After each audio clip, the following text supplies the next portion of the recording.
Thank you, Dan. I wish Dan had brought his guitar and played Ole Sabula for you. I tried to urge it on him instead of such a kind and impossible to follow introduction. I am delighted to be, in Lawrence because Lawrence sent from the University of Kansas to Cornell in the 1950s the man who became president of Cornell, whose rule was so autocratic and mean-spirited that it allowed me to be part of the first student demonstration in 1958. So I've always wanted to be able to come and thank Lawrence for doing that. But I'm also delighted to be at what I will continue to think of as Haskell University. I don't care what it says on the signs outside. There is a distinction in the long, more than century career of Haskell that warrants a title far greater than simply junior college. And it is a privilege for me to be here at Haskell University.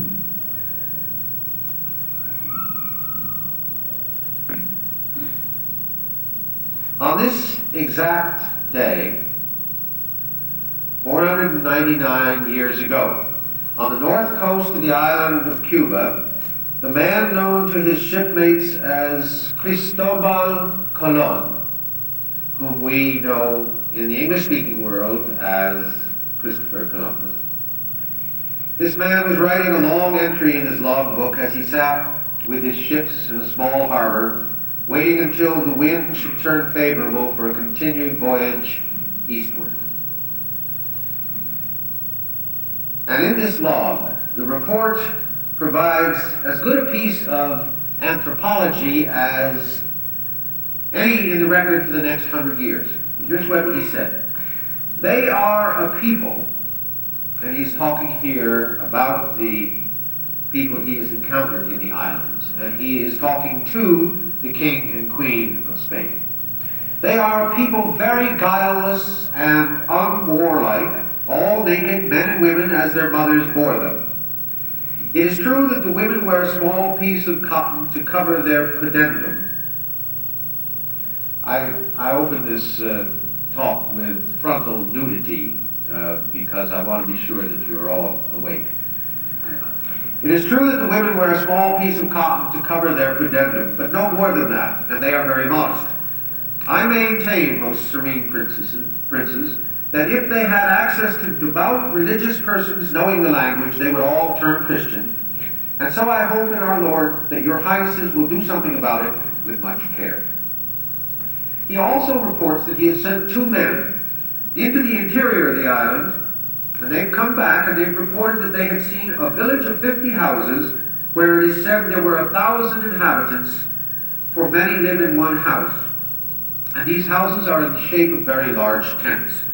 These men were received with great solemnity according to the native custom, and they were lodged in the better houses, given food to eat, and then the people of the village carried them in their arms to the principal house and gave them chairs on which they sat.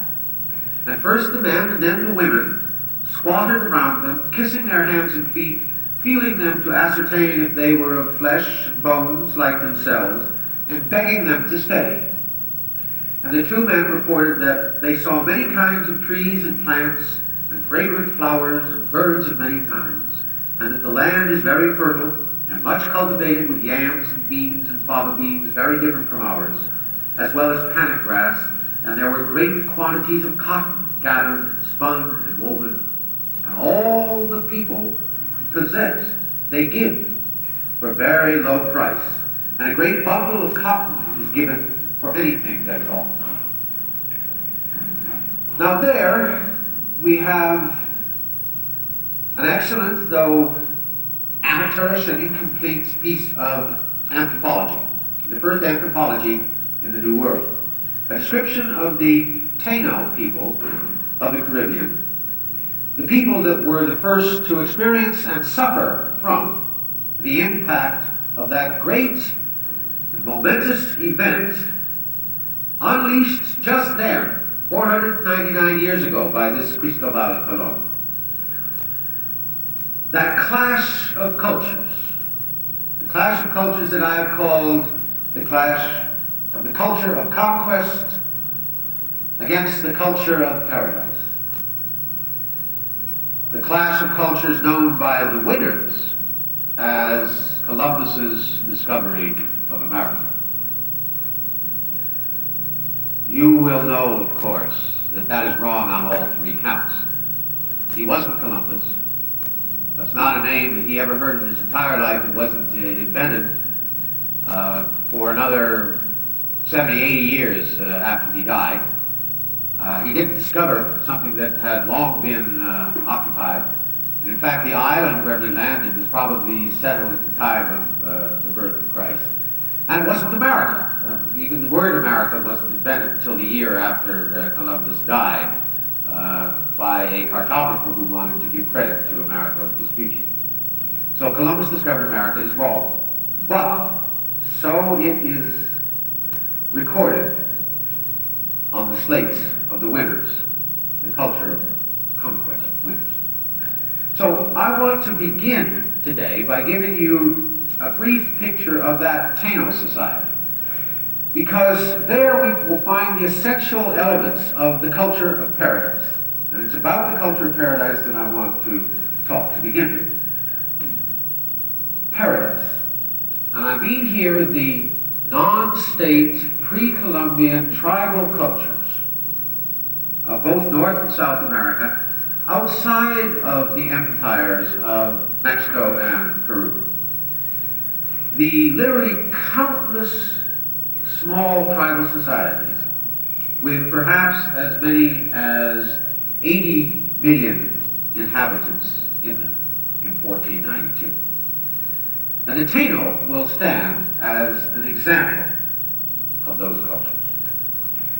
They were at that time perhaps 8 million people, mostly on the island of Hispaniola, which is today Haiti and the Dominican Republic, some on Cuba, some in Puerto Rico, and some in Jamaica.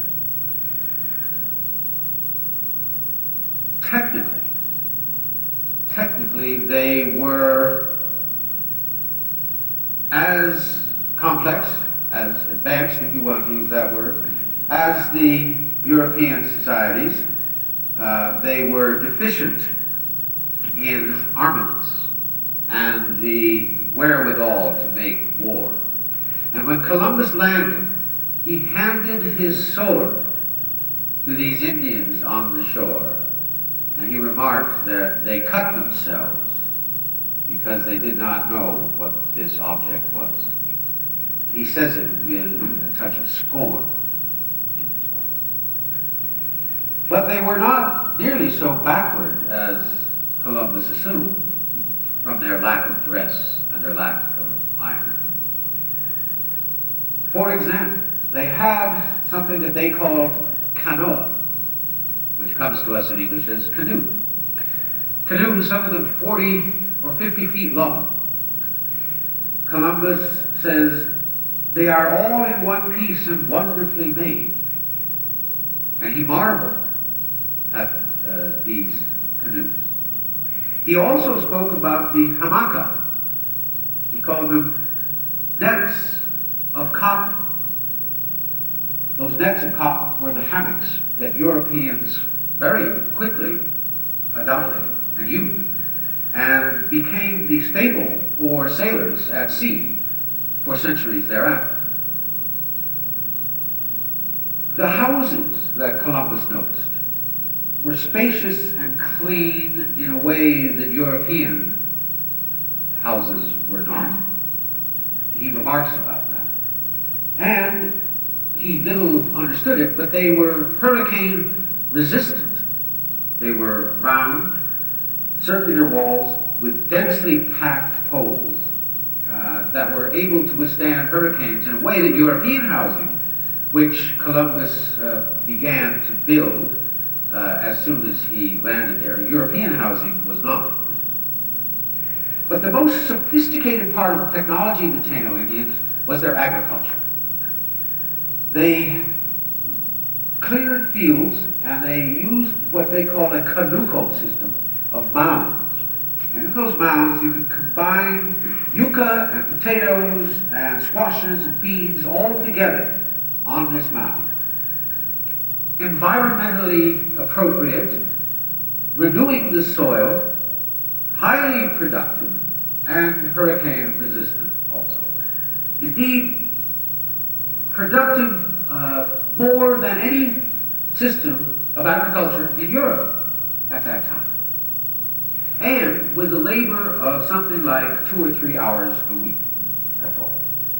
Carl Sauer, the great American geographer, described it productive as few parts of the world with highest returns of food in continuous supply by the simplest methods and modest labor.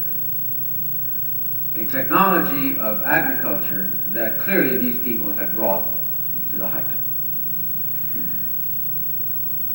In their system of government, they were, again, a model, a decentralized, regional, probably bioregional forms of government, with councils at the village level, with a hereditary official known as the cacique,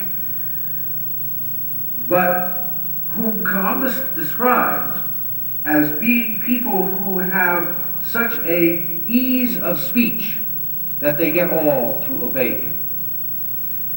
In other words, undoubtedly people who were selected for this position because of their ability to speak rather than their ability to command. And Columbus noticed that there were no laws. Other people were to come to notice that there were no laws and no lawyers. And that is why they began to speak highly of these systems that they saw. No laws and no lawyers. And advisors and elders of both sexes, again, noted by Columbus and people who came after.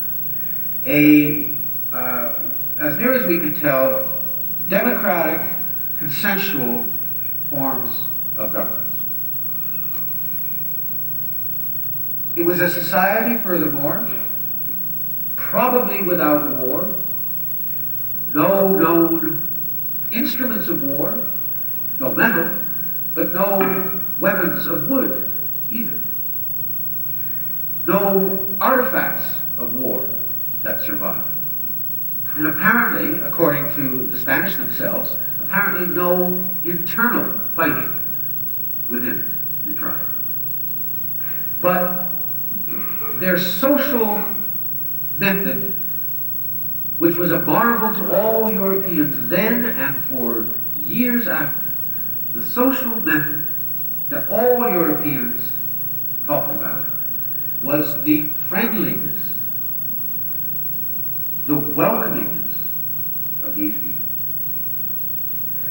Columbus describes them as the best people in the world and the gentlest. Gentle without knowledge of what is evil.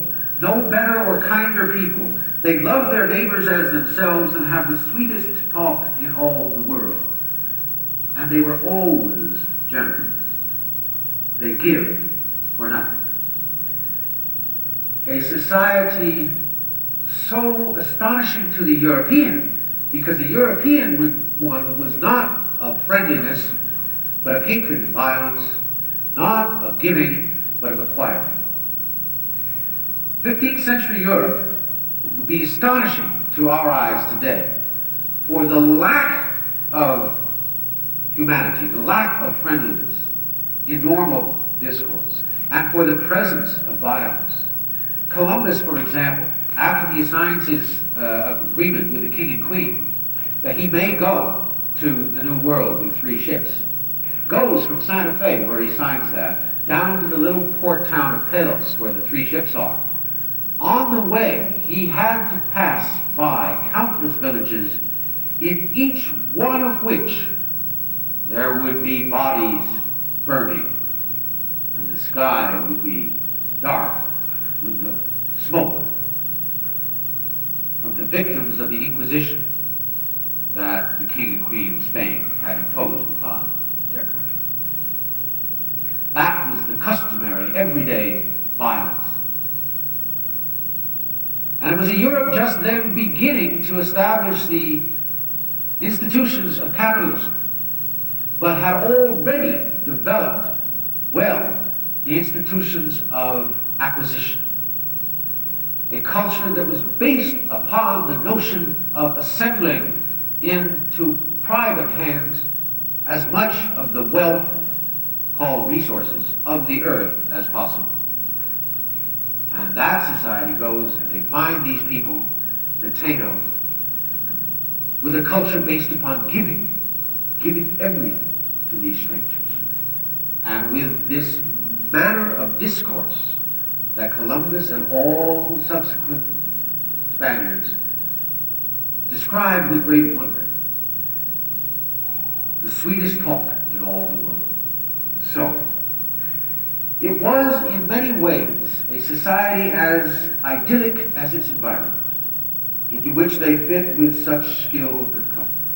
Carl Sauer again says, the tropical idyll of the accounts of Christopher Columbus was largely true. That is to say that it was, in some real sense, an earthly paradise. That stands for what I would call the cultures of paradise in both North and South America.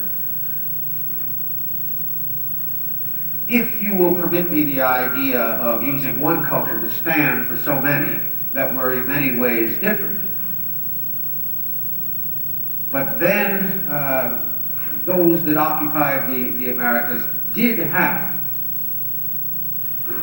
as near as we can tell, some connection to the very same ideas and spirits that animated the people of the Caribbean islands. And when I use that word paradise, I am of course using a kind of metaphor. We're talking here about an earthly paradise, but it's interesting that Columbus was aware of this idea of paradise. He begins talking about these wonderful people on this first voyage. He goes back for the second voyage, which is when Spain establishes its colonial outpost there. And again, he is astonished by the peaceful, kind nature, the generous nature of these people.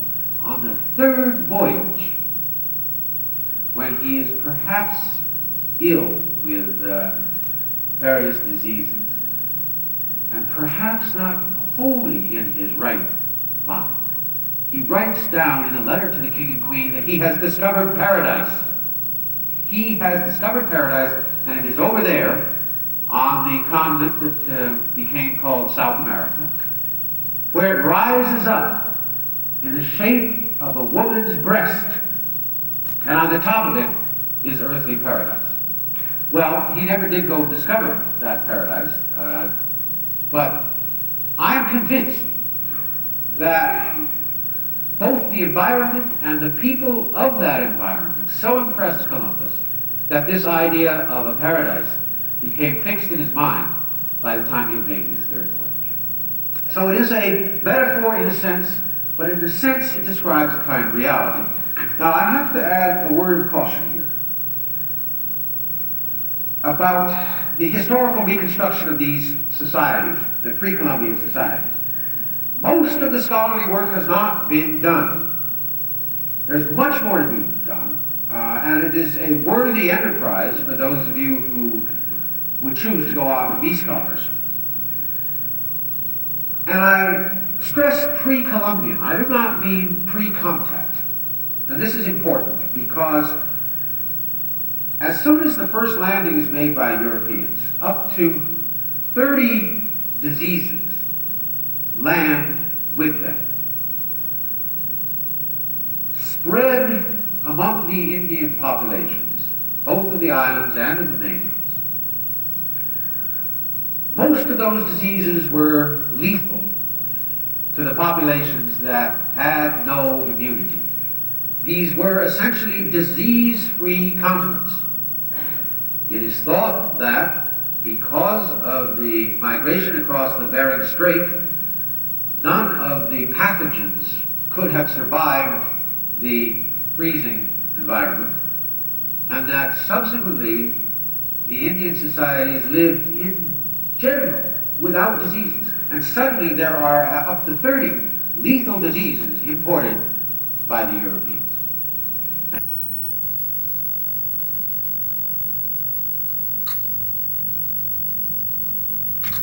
Off. Indian populations from Mesoamerica, both north and south. So, long before Europeans actually get there and describe these societies, they have been utterly transformed by the effects of this population dialogue. Hence, we cannot trust the accounts of these early Europeans who make contact with what they assume are ancient settled societies, but those societies have been broken and distended and scattered and decimated and have reformed with a remnant group here attached to a wandering band there, and perhaps with practices of violence, warfare, or torture that had not been known to these people earlier when they were settled societies. And hence, we must try to use archaeological records. The anthropological records, except in the case here of Columbus and the Taino, where he meets this culture for the first time.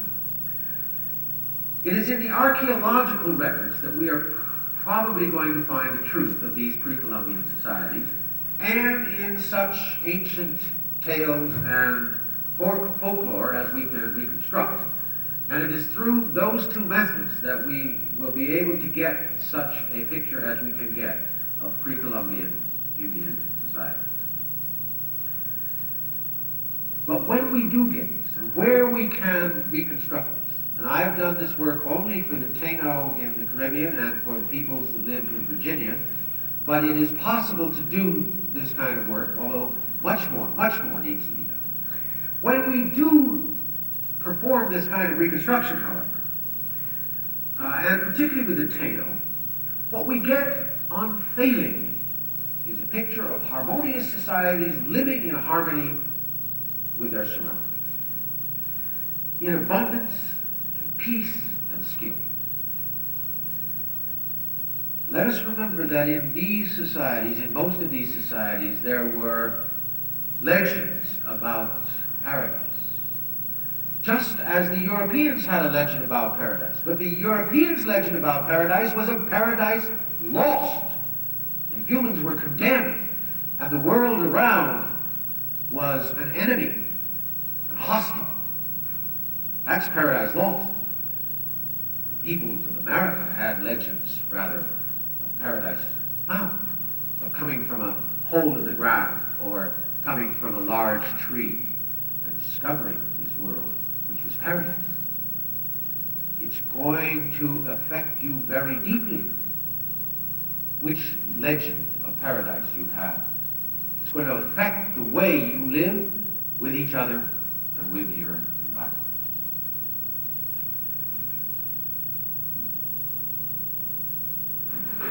There were in North America, at the time that the Europeans first came, perhaps 20 million people north of the Rio Grande.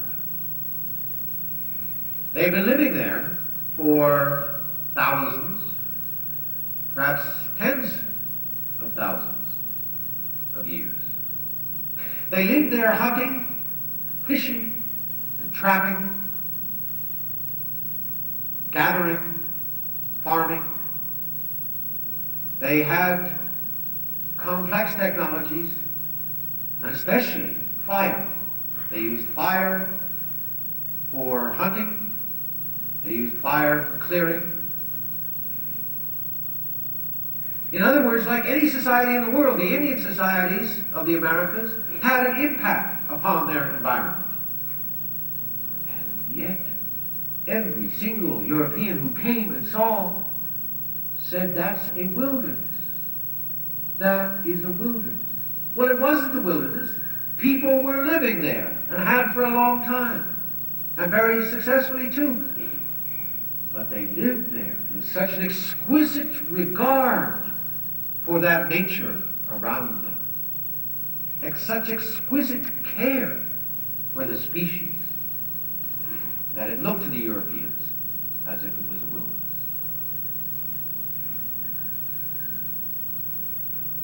So much for the culture of Paris. Now let me look briefly at the culture of conquest, Columbus's culture. Now we can use this same passage from his logbook 499 years ago this very day as our window into the man and to his culture. And I do this because the man tells us about that culture of Europe in the 15th century, the culture that Columbus brought with him, the culture that he implanted here, the culture that has existed for 500 years and which we are all the inheritors of, the culture of conquest. There are three excerpts I want to point to from this passage in his logbook. The first, there came back with them, with the two men he had sent into the interior, a leading man of the town and one of his sons. The admiral had speech, that's Columbus, this is in the third person because it's copied later on out of the logbook. The admiral had speech with them on his ship, doing them much honor. He thought of taking them to the sovereigns. And he says he knows not what possessed the men, probably fear, because at night they wish to go safely ashore. So the admiral, because some of his ships were careened on the beach, he didn't have his full power. He didn't want to annoy the Indians. He let them go. Now, he thought of taking them to the sovereigns. Think about that. At this point, Columbus already has perhaps a half a dozen Indians on board that he has taken from the very first island that he's landed at. And now he wants more. Now this is not slave trade, really, yet. That will come more than a year later when Columbus sends back to Spain some 500 Indians that he has collected and forced onto a ship. Most of whom die before they get to Europe, and the rest who seem to die very quickly thereafter. So it is not slave trade, but it is the same attitude toward people who are not Christians, that permits him to have slavery and slave trade. The attitude that they are there for the taking. And later on, he describes how he loaded a certain number of head of Indians. Head. The very word we would use to describe cattle. An attitude of dominance, of control, of violence, of colonial mastery. And would come to be played out over these islands in the next 20 years and over the two vast continents of the Americas in the next 500 years. The people of the New World are, whatever their virtues, less than human. They are savages. They may be dominated and exploited and taken at will. Later on in this same entry is a revealing sentence. Columbus is talking about converting these people. And he says to the sovereigns, your mission should be to convert them as you have destroyed those who would not seek to confess the Father, Son, and Holy Ghost. Convert them as you have destroyed. Peculiar language. But in other words, either convert them or destroy them. Just as the sovereigns have been practicing in Spain through the use of the Inquisition. And that Inquisition was, until the slave trade of the 17th century, the most violent expression of a violent culture. Violence was commonplace in Europe, as I have suggested. Crime, murder, hangings, burnings, daily. And then on a larger scale, warfare. Warfare among nations, among principalities, warfare led by church and state alike. There is in this Europe an ingrained militarism, and it has perfected the arts and the machinery of war in the 15th century as in no other civilization on earth.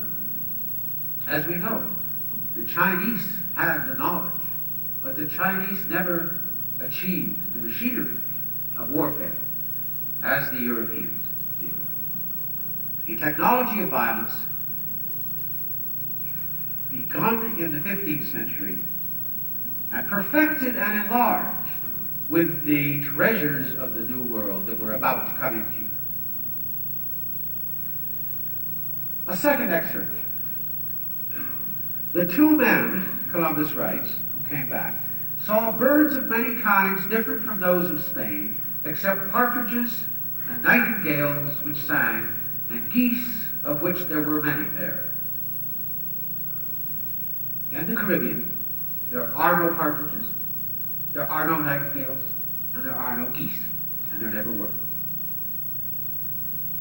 And here we have a very neat example of that profound ignorance of nature that was to mark Columbus's entire career.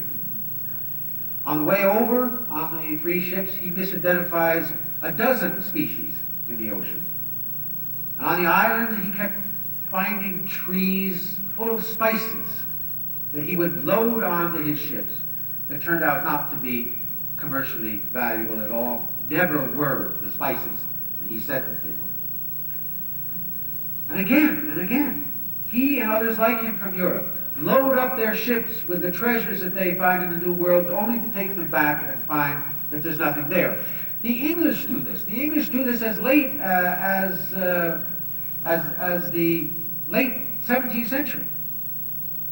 They go on a trip, load up ships full of gold, take them back to Europe.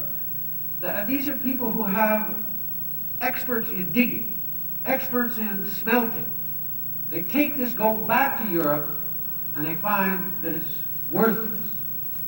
And as one report says, Frobisher brought back 3 ships full of stones which were used to pave Her Majesty's highways.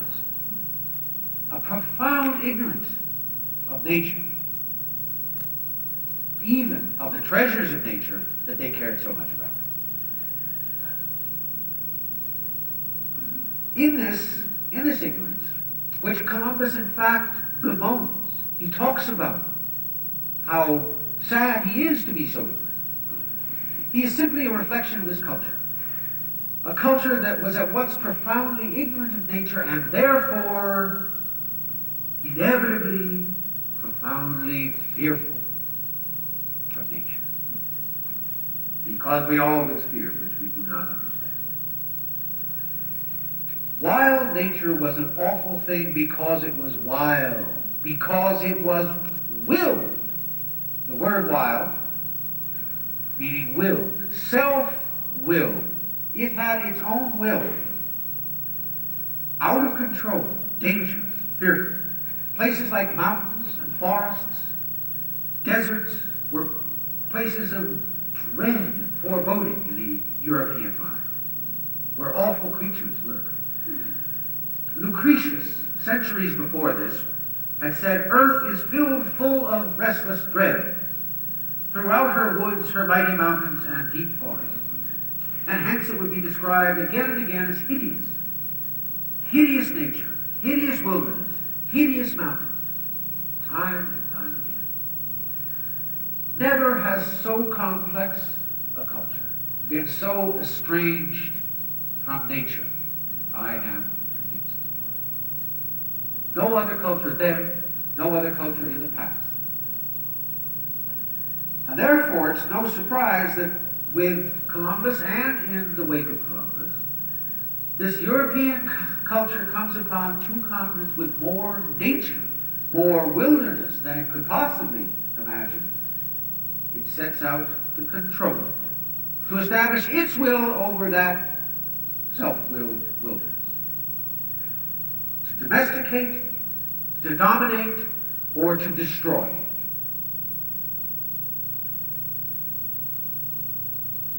To dominate and destroy and control and exterminate the animal species it kills off by the hundreds, the birds and the fish that it reduces to depletion and in some case extermination, the forests that it cuts down, the very first act of any European colony, to cut down the forests, the rivers it dams, the marshes it fills in, a battle against nature that began 499 years ago and has not ceased to this moment.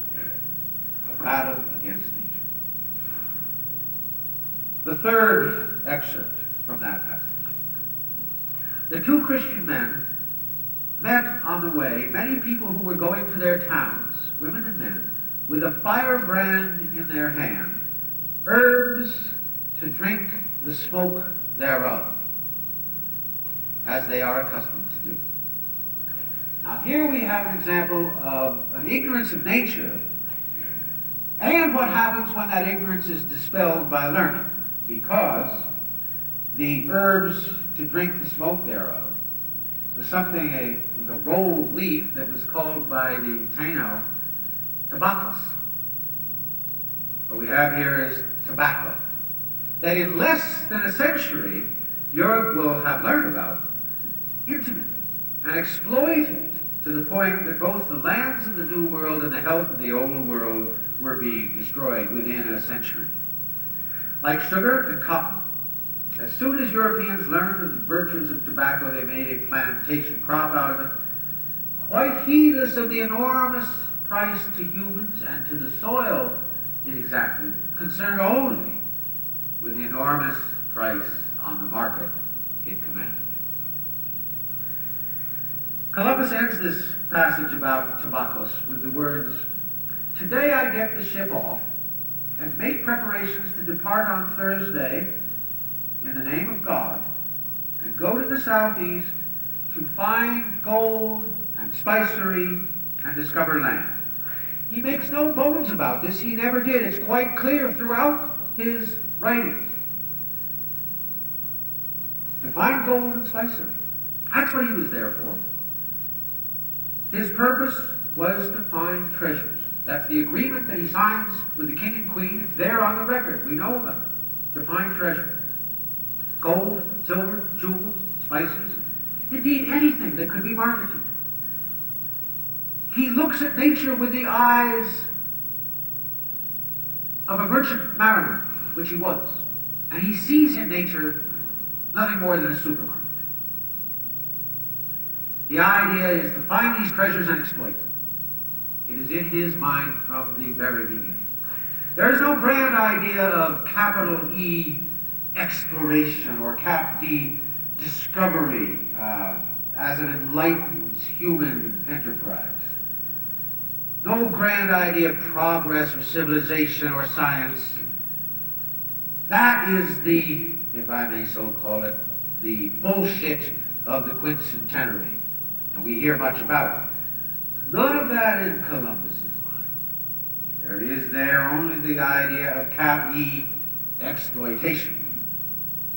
That was his way. That was the way of a thoroughly materialistic and acquisitive Europe.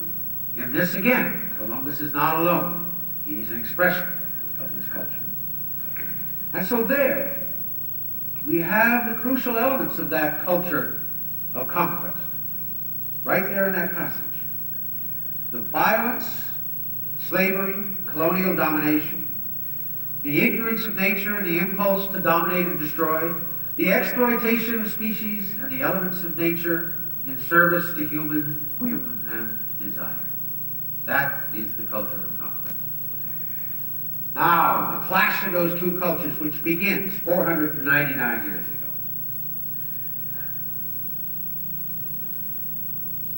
Once we understand those two cultures and how they clash, the history of the next 500 years is easy to explain. We see it all laid out before us. We can understand this history now. Columbus won. Europe won. And the culture of conquest won. And it has taken us 500 years to realize that in winning, we have lost. The world has lost. Earth has lost. The primal peoples of the world have lost. And today, we are on the verge of ecocide. I give you this word. You will find it very valuable in the months ahead. Ecocide. The destruction of the earth as we know it. The destruction of the biosphere by the one species that has been able to develop its technology and its philosophy to the point where it is able, for the first time in the history of this earth, the history of 4.5 billion years, to destroy this earth.